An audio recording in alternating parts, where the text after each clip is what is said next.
लाने हो कसरी बोक्ने र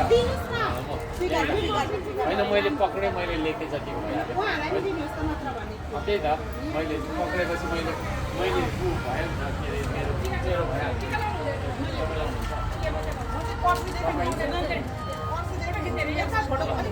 ए तपाईँहरू पनि हाम्रै टिममा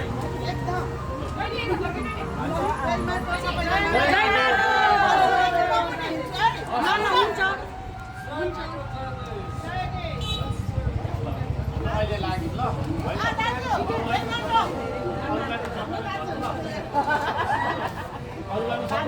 एकदम हामी त एकदम ढुक्क हुनु धराजबाट चाहिँ ढुक्क